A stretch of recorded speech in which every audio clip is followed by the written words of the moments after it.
বাংলাদেশ জামায়াতে ইসলামীর আমির ও বিরোধী দলীয় নেতা ডা শফিকুর রহমান বলেছেন, বিএনপি জাতির সঙ্গে প্রতারণা, ধোঁকা এবং গাদ্দারি করে তাদের যাত্রা শুরু করেছে।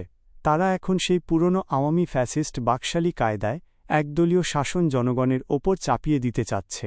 সব জায়গায় বাংলাদেশ ব্যাংক থেকে শুরু করে ক্রিকেট বোর্ড ও বিশ্ববিদ্যালয়ে নিজেদের লোক বসিয়ে কিউ শুরু করেছে।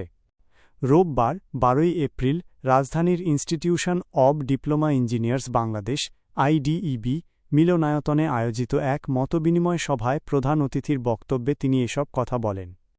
জুলাই শহীদ পরিবার ও জুলাই যোদ্ধাদের সঙ্গে আয়োজিত এই মতবিনিময় সভার আয়োজন করে 11 দলীয় ঐক্য। বিএনপির উদ্দেশ্যে শফিকুর রহমান প্রশ্ন তোলেন, বিএনপি দাবি করে 71 তাদের, 90 তাদের, 24 তাদের। কিন্তু 71-এ তো বিএনপির জন্মই হয়নি।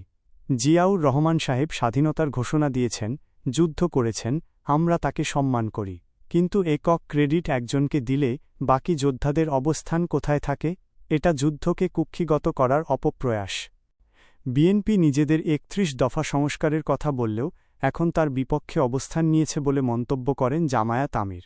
তিনি বলেন, তারা স্থানীয় সরকারে অনির্বাচিত প্রতিনিধি না রাখার প্রতিশ্রুতি দিলেও এখন সব জায়গায় বাংলাদেশ ব্যাংক থেকে শুরু করে ক্রিকেট বোর্ড ও বিশ্ববিদ্যালয়ে নিজেদের লোক বসিয়ে কিউ শুরু করেছে। সংবিধান সংস্কারের কথা তাদের 31 দফার প্রথম দফা, কিন্তু এখন তারা তার বিপরীতে অবস্থান নিয়েছে। মিথ্যার সামনে আমরা মাথানত করব না মন্তব্য করে বিরোধীদলীয় নেতা বলেন, প্রয়োজনে হাসতে হাসতে ফাঁসির তক্তার ওপর দাঁড়াব, তবুও অন্যায়ের সঙ্গে আপোষ করব না। যতদিন সংসদের ভেতরে লড়াই করতে পারব ততদিন থাকব, নইলে জনগণের কাছে ফিরে যাব। আমাদের আসল ঠিকানা রাজপথ, সংসদ আমাদের আসল ঠিকানা নয়।